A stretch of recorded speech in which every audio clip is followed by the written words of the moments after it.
دور سے ایک انسان آتا دکھائی دیا۔ چڑیا نے چڑے سے کہا کہ اڑ جاتے ہیں، یہ ہمیں مار دے گا۔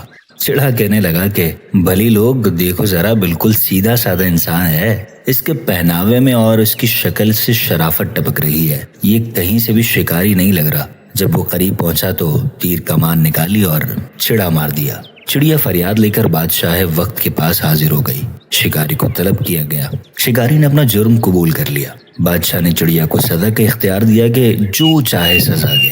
چڑیا نے کہا میں اسے کیا سزا دوں گی، بس ایک درخواست ہے، اگر یہ شکاری ہے تو لباس شکاری والا پہنے، اگر جینے کی خواہش ہے تو کچھ پہچان پیدا کر۔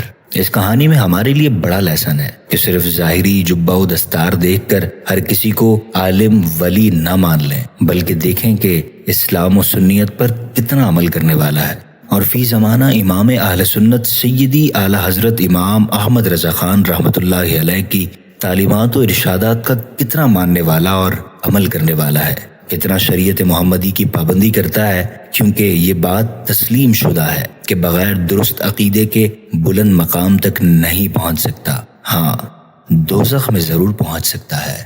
جاگتے رہیے، جاگتے رہیے، جاگتے رہیے۔